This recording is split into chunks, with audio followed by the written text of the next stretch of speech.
This episode of Podium is brought to you by Tracksmith, the New England running brand that lives and breathes athletics. Whether it's track and field, road running, cross-country or road racing, Tracksmith supports runners at every level.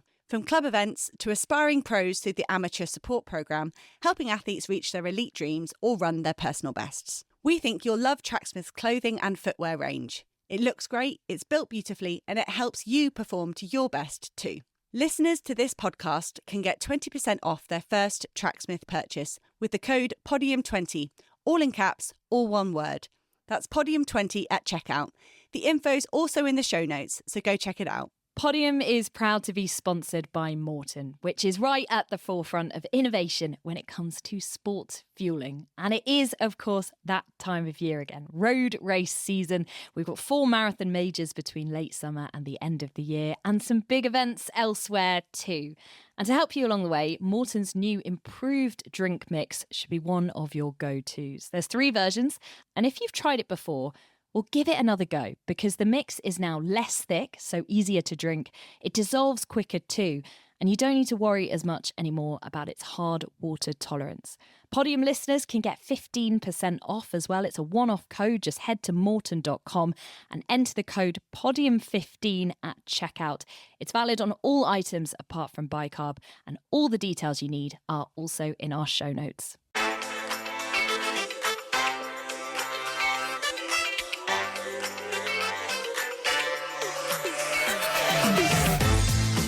Hi everyone, the latest Podium Podlet from the World Athletics Championships 2025 in Tokyo. It's a really sticky night. All 3 of us are here and we've just come out from the stadium, and you expect maybe to come out of the stadium and we'll get a nice gentle breeze, slightly cooler, so it feels hotter out here. Don't think I've ever been more uncomfortable in my life. My hair is like 8 times bigger than when we arrived in Japan. It's just out of control. I don't know what to do. What was it today? We had a danger heat warning, was that right? 90% humidity, I think. I mean, me and you are literally dripping. I don't know why Hannah looks so normal right now. I'm so dehydrated. Like, I'm literally the most dehydrated Would you like thing any Pocari Sweat? No. Might have a Pocari Sweat in here. Here we go. Pocari Sweat for you. Hannah, do you want anything? Yes, I do want a Pocari Sweat. Thank you very much. The local Japanese electrolytes. It's a dealer. I actually saved this for tomorrow morning, so I'll grab another one. I'll grab another one before we leave. All right. Thank you. We do need to stock up on our electrolytes. Okay, right. Sorry, we started recording. Athletics? Yes. 1500s? Let's talk about that. So the 1500 metres finished about 15-20 minutes ago, and so we have an unexpected winner. Isaac Nada is the winner from Portugal. We have a British medalist. Predicted that. I wonder how you managed to keep your composure with that, Hannah. I held Katie's hand. Actually, the World Athletics sent a photographer or a videographer or something up to, I think they were recording Rob Walker sort of calling the race, I realised afterwards. But you know when someone's pointing a camera in your face, but you're desperately like trying to ignore them, and then I realised me and you actually were, like, we were obviously ignoring them because we were watching this amazing race unfold. But I realised afterwards that we were probably in the background, literally like clutching each other, like going through the motions, weren't we? So Jay Whiteman got the silver medal. Just to clarify, if you somehow haven't watched it, go and watch it, because it was just. And there is so much to unpick. Renault Chariot, the other Chariot. Timothy Chariot was just so much to unpick from the race, and Josh Kerr. We've been reading stuff when we're coming on air. Let's start with Josh Kerr, then, shall we? Because I think. Did you tip him for? No, you went for Laros, didn't you? I did go for Laros. Laros in the podium. Yeah. Did tip that one, to be fair. I did say that. I did think. I just didn't. I said it was. I wondered whether it was just, the first big occasion where he came into this as the favourite. Yes, definitely that. But honestly, the minute you let a race go, so that was 7 seconds slower than the world leading time this year. It's just, I don't. That's got to be the slowest winning time for a major final, You certainly 19, 21, 22, 23, 24, all under 3:30, way slower, and it just makes it like a total lottery. And Isaac Nada knows that. Like the Portuguese athletes are phenomenal at their positioning and their racing. Rui Silva, they're a nation that knows how to win a race like that. But fair play to him. And the athletes who it suited, they let it happen. And I think the athlete that it wouldn't have suited, Timothy Cherotich did a little bit, was Josh Kerr. And the fact that Josh Kerr was so far back and he wasn't involved in the race makes you wonder whether there was something going on before the race. Because I kind of thought he's so far back, but he's got to make a move. It was so slow through the first 2 laps. And in my mind, he had to be leading by 500 to push it from the bell. And I think he started trying to move down the back straight for the penultimate time, and then something went. And it was such a sad sight to see. It was awful 150 where he was just limping all over the place, and then he tried to get back on the pack at the bell, and then it just all fell apart. He could barely run down the back straight. And I think that's, now you've said all that, I think that's what's convincing me that there was a problem before, because I thought he got tapped from behind or clipped or whatever. Yeah, same. And I thought if that happens in a race, generally I feel like the shock would maybe make you stop. The fact that he was so committed to running the entire thing gives me the sense that maybe he was like always knew. I don't know, there could have been a clip I missed, but I didn't see one on any replays, and I didn't see one live, and And I agree. I think he was running so passively in the pack. I was so surprised to see that as the tactic. But there wasn't that kind of confident air, like an Ingebrigtsen air to it. It was very much like, I'm hiding from what is going on at the front of the race. And Should we watch it back again? So we're going to put it on just whilst we're having a chat about it, keep it on the background, so we can sort of see if there's anything we really noticed. So we'll watch it back in real time. Keep an eye on it while we're talking about what might have gone wrong. But as you say, it went off very, very slowly. So at which point do you feel like the race was starting to come alive in any kind of way? When Chariot takes it on with 2 laps to go, because for Laros to be leading is just not, he's not a front runner, he's a kicker. Why is he leading this race? And it's almost without, and this is what I've been saying, haven't I, since the semi-finals, without Hocker, without Ingebrigtsen, without Jared Nagus, who didn't make the team, you've lost someone to keep the race moving, and that man would have been Timothy Chariot 5-6 years ago, but then I think that he wasn't quite as confident in the last couple of years to do that. But for Laros to be leading the first lap through in 60 seconds, Isaac Nada at this point he's just right tucked in, around about 6th or 7th place. He would have been absolutely loving this. If there's anybody that would have been delighted to see a 60-second first lap, it's the Portuguese athlete, maybe Chepo Chite, the South African. Yeah, let's not commentate on it again, because we're not literally allowed to do that, Hannah. Are we not? No, you're not allowed to comment on it. You're allowed to comment on what's going on whilst we're watching it back. So when watching Josh Kerr at this point as well, now with benefit of hindsight, it just might be worth just keeping an eye on his facial expressions or anything like that, see if anything happens. But at this point, we're kind of approaching the 2 laps to go. The 2 laps to go. So this is the moment that you thought was going to happen. It's about 600, isn't it, where it happens? But this is where it feels like Kerr needs to move out, because he's literally 4th from the back. He's hugged the rail the entire time, and he's done nothing to insert anything on the race. And actually, at this point, he's actually going backwards. But then focusing on the front of the race, you've got the 2 Kenyans, and you've got Laros splitting them, and Whiteman in like ideal territory for him for his game plan, right? And this must be the point where you've got about a lap and a half to go. There's nothing. There's no clip from behind. There's nothing. Okay, so that's an issue that maybe exasperated, we think. It could be. It could be. It could be an absolute. Why is he carrying on? Because it's World Champs. Because it's World Champs September. There's no other races.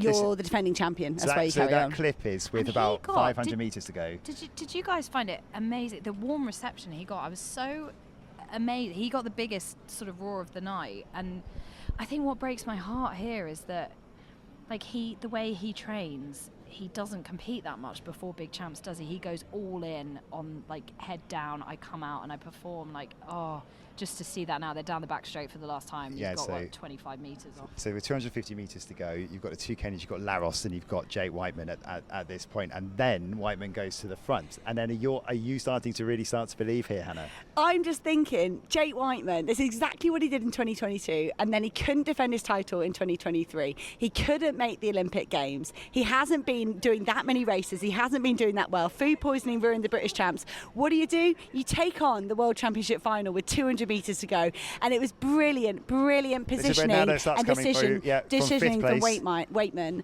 Whiteman, and it's just in those closing stages, and it's just, I really think he measured it. Only Jake will know whether he could have gone a little bit later, whether he could have gone a little bit earlier, or whether that was all he had. And they went, Nada is still pretty much with the pack, and then he breaks from that pack with about 60 metres to go.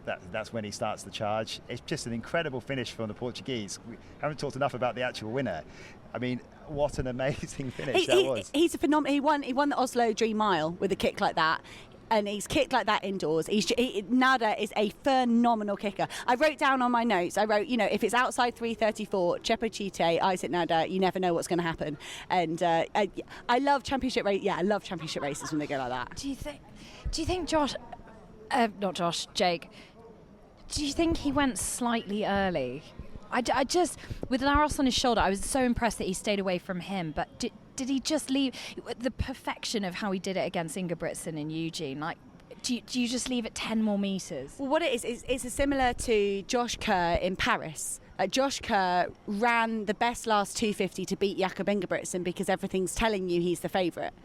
Jake he destroyed Niels Laros in the last 200, and you can only hedge your bets so much. And we saw it with Soufiane El Bakkali was almost running to beat Girma in the men's steeplechase, and Girma ended up fading to 5th place, and then El Bakkali gets beaten by Beamish. It's an educated bet. Who do I have to pitch my effort against? And I think Jake just slightly lent into the fact there was Timothy Cheruiyot and Niels Laros, and those were the guys to beat. And so he timed it perfectly to beat them, and he 200ths away from nailing another world title. Did it live up to expectations? No, because Josh Kerr couldn't be part of it. That's a good point for me. I think, and I loved all the build-up and the, Cole Hocker being DQ'd and Ingebrigtsen not being there. As in, it would have been so amazing if they were all there and it was some unreal time and, just completely chaotic and amazing. But once that had fed into this narrative of, it's going to be really open, and I think we were all expecting it to be a bit of a race like that, the fact that Josh Kerr couldn't show us what he could do, that I'm just really gutted for him. I think we had a shot to have two men on the podium there for Britain, and that I think that's the only disappointment. But that's athletics. You've got to make the start line. You've got to make the start line healthy. You've got to finish the race. And as we said yesterday, the event as a whole has delivered. The 1500 metres, all the way from the very start, from the heats onwards, we've had drama every single time. So actually, as a whole package, it's been brilliant. And think about the point now that men have to prove coming back. In 2 years' time, you've got Hocker, who's going to be better learn how to run in a straight line. You've got Yaron Naguse, who's just like to make it. That would be pretty cool. You've got Habs, who's I'm actually really fast. Ingebrigtsen, who's it'd be nice if I wasn't injured. And Josh Kerr, who's that's mine. Get my shades on, here we go. And Laros with 2 more years of experience under his belt too. Unbelievable. And Jake Whiteman. And the 16-year-old. Yeah. No, and Jake Whiteman with more than one healthy season behind him.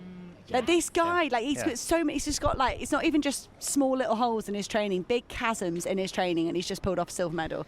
Like we say, on commentary you can't be biased. On podium we can do what we want. And Jake Whiteman, does what she wants. That was one of the ballsiest things I've ever seen. Do you think he's happy? No. And that's what makes me sad. Everyone just wants Jake Whiteman to be happy, don't they? When the dust settles, will he be happy though? Because if you put all those things you've been talking about, the chasms of training that he's lost, in the end, he's got to be, hasn't he? I hope so. And what we haven't done so far that I want to do about here in Tokyo is big up Jake Whiteman's coffee, because that is the only reason I've been able to function here. Bought some of his last rep coffee. And it's been great, and you just want to give the guy a hug, but I'm so sweaty, you probably wouldn't want to come anywhere near me. Okay, let's Can confirm, go nowhere near. Let's move on. We're already at, what are we at for this Podlet? Nearly 13 minutes. Okay. So we moved to the 3,000 metres steeplechase. This is one that I didn't see anything of. So I was on the men's long jump final tonight. Katie, you were on the women's pole vault, which we'll come to in a moment. So this is the point where it was all building up. I saw absolutely none of this. So can you tell us what Moon and Faith Cherotich won this? No gold for Winfried Yavi. Yeah, so Perez Cherotich, Olympic champion from here, not the reigning Olympic champion, but the one last time, took it out pretty hard and then fell at 2K. Right. I heard a bit, and it was like, it was, she just clipped her. So first she got clipped from behind by Yavi about 150 metres before, so I don't know if she was starting to fade. Just before 2K, she got clipped from behind, nearly went down, and then the next barrier, clipped her toe on it, went down, and she didn't get back up. That was it, she was done. And I wonder if, 6 minutes on the circuit is pretty easy for the first 2 kilometres. Add in what we're saying, 90% humidity, the conditions today. Cherotich just lost the ability for her, lost her technique. So then Yavi was just pushing. Yavi looked like she was home and dry, going to absolutely obliterate the field. And Faith Cherotich with 200 metres to go. I think she's put the pressure on Yavi, and Yavi crumbled. Cherotich, out of the last water jump, just popped out of it and suddenly had genuinely 10 metres on Yavi in one water jump, and it just stretched. She has been threatening this throughout as she's been going. She's only 21. Yep. So she was the youngest ever medalist at World Championships in Budapest, and then I don't know if she's the youngest ever winner. There's only so many stats I can try research, but yeah, it was a masterpiece. When they probably 50-50 through the season on who's been beating who, and Yavi has got so much more on her CV. So Cherotich got it very, very right. Okay, mine or yours first? Yours or mine? Mine. Okay, go on then. Women's pole vault. Obviously, with the caveat, such a shame Molly Caudry couldn't be in the final anyway. She was watching on. They were showing her in the stands with crutches. She had a foot up, didn't she? Still doing the ice. Yeah. Rest, ice, compression, elevation. Okay. No, just like rice. It took a little while to get going. 4:75 was the height that really separated the women from the girls, if you like. And we had a really... The twins. Yeah, and the twins as well. It always felt, I think, from the start like it was going to be between Sandy Morris and Katie Moon, just from the way they were clearing the attempts. And they had perfect records up to 4:80, I think. And... Svabikova of Czechia did really well. She had a really clutch 4:75 last attempt, which was really cool to see. And Tina Schutte, who I called from the start, she's just so consistent and she's always there, and she'd never... she'd 2 fourth places, I think, leading into this, wasn't it? So she was so delighted when she got her bronze. What were you going to say? It was like she's celebrate. The first time it looked she was going to get bronze, she started celebrating, and then the Czech athlete cleared, and then suddenly she realised she was in joint third, not absolute third. So for the second time, when she went into the bronze medal position outright, she went to go take another jump. There was nothing there. It was hilarious because she the way we were stood in the standings was Sandy Morris had... I can't quite remember. Someone had passed an attempt. So, when the vaulters have it in the back of their mind that someone's only got 2 attempts. Yeah. And she was going, third was guaranteed. So she knew she was getting bronze. I think she was going 4:85 for the first. I think it was going to be a PB. And she ran through on first attempt, literally no attempt to get over the bar. Went for the second attempt. And then everyone, even the officials, were starting to act like the competition was done at that height, and they were going to move the bar up, and Schute's there sitting on the side, and then she had to go and tell them that she had one more attempt. It's quite funny. But anyway, Sandy Morris looked amazing, went clear at 4:85. Katie Moon then passes, takes it up to 4:90, has one attempt to retain gold, and makes it. And Sandy Morris had been brilliant up to this point. I think it was similar to Woo Sang-Hock and Hamish Kerr last night. Woo had the momentum the whole way through, and then it flipped at the last minute. It was Sandy Morris was bossing it. Her first failure at 4:90 was absolutely colossal, like huge. And I'd been looking back, she hadn't hit 4:90 since 2020, so 5 years since she'd been anywhere near it.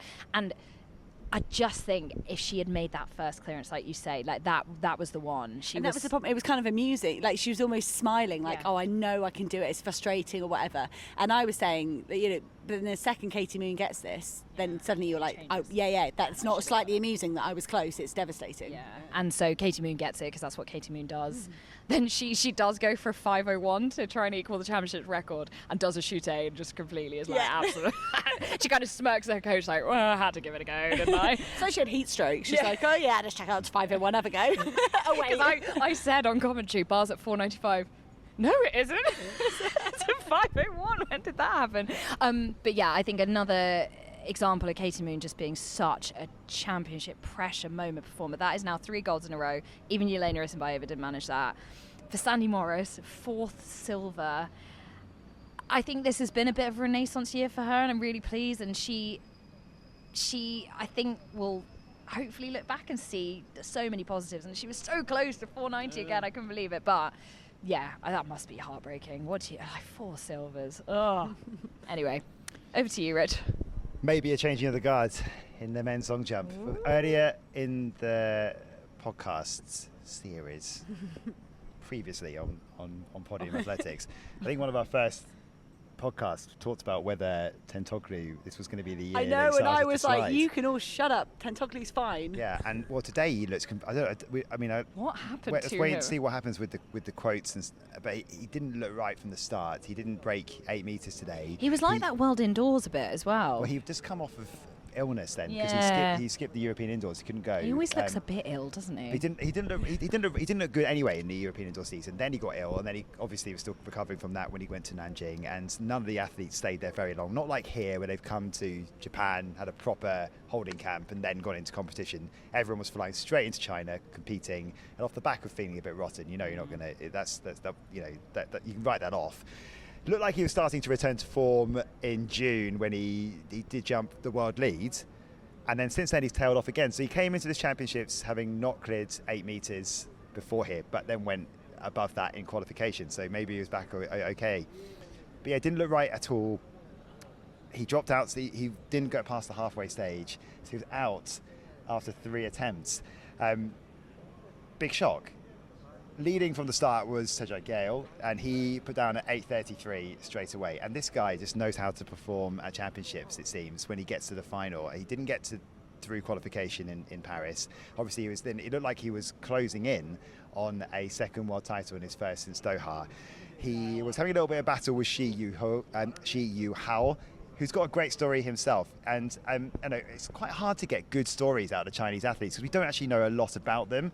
But Shi, who, you know, some people may remember, but it's in 2018 he was one of the hot talents. People were really excited. He was the Mattia Furlani back in 2018 because he jumped in the 840s as a teenager, and then he got an ankle injury and he didn't compete in long jump for nearly 3 years. He's a good sprinter, did some sprints, but couldn't come back until 2021. Been working his way back. I think he won a Diamond League meeting. Maybe you probably were working on early in the season, Hannah, in China. But he was competing for the lead, and there was 1 centimetre separating Shi with Gale in terms of their second best jump. So there's nothing separating them at all. Up steps Mattia Furlani in round 5, puts down an 8:39, a PB by 1 centimetre. He looks like he can go further than that, and that's what did it in the end. He took the gold medal, and I think he's the second athlete at these World Championships who's now doubled up at the indoors and outdoor championships this year. After Mondo, you can kind of count him out because that's just a foregone conclusion all the time. I might have got that wrong, but I think so far that's the case. And it feels like the indoors, you can kind of put it down to earlier in the season, you know, most people were there. It's not as competitive. It's not as deep. It doesn't have the same razzmatazz. So it's really, can he do it at these World Championships? Can he do it at the Olympic Games? And the cliche of coming of age is used a lot, but it does feel like this year has been that situation for Furlani. Well, and I think like Furlani's always had the pressure taken off because he's up against Tentoglou. And, you know, you say Tentoglou is such a fierce competitor. We all say, you know, he delivers on the day. So I wonder if Furlani hadn't won, if he'd been beaten by someone else like that, how much that would have eaten him up, and it would have been seen as, because he's always had that safety net of saying, well, I've got a medal behind Tentoglu. There's been fantastic athletes there.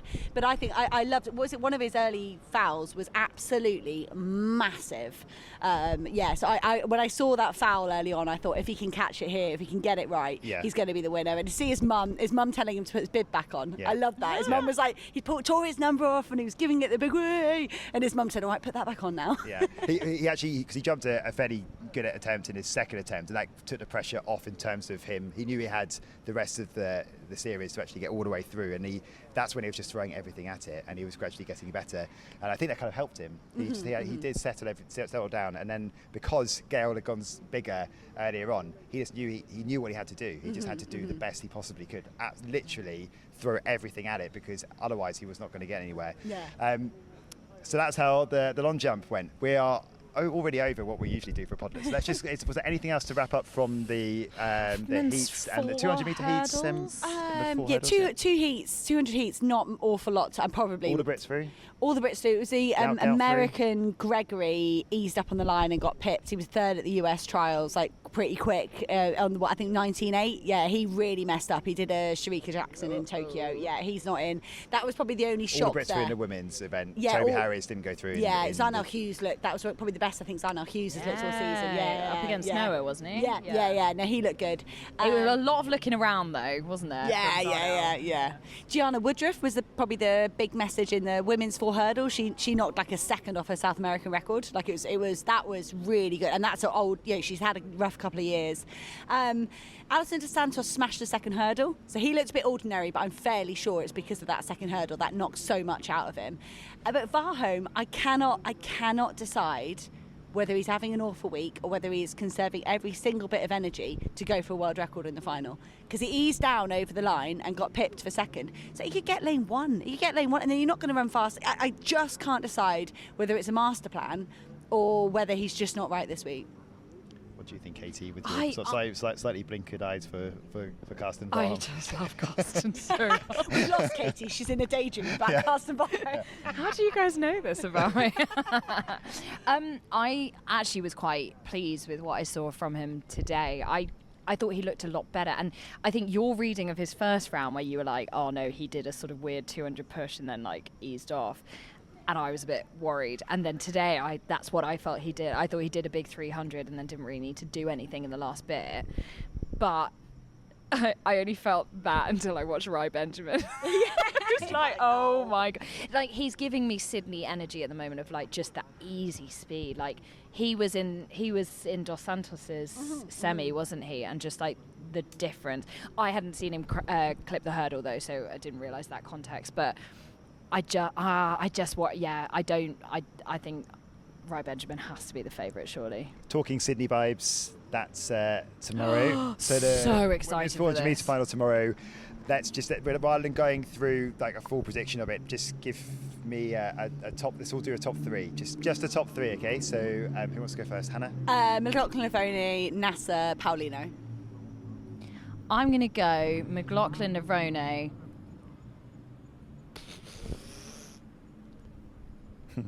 My perfect podium would be McLaughlin, Lafone, Paulino, and then Amber Anning snatching a sneaky little bronze. I'm just going to be different, not because maybe it's what I believe, but let's just say like Nasser, McLaughlin, Lafone, and Paulino. Well, do you think have to run like 47.5 if that's what's going to happen? If McLaughlin Lafone can still run that sort of pace, maybe she's peaked in the semi-finals. Look, I'm just being pedantic.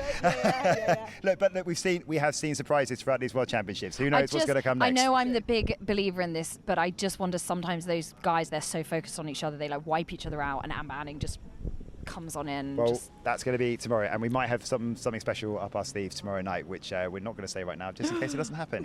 To join us on the Podlet. Okay, that's enough for today. Like, subscribe, blah blah blah blah, and we'll speak to you tomorrow. Johnny. Bye.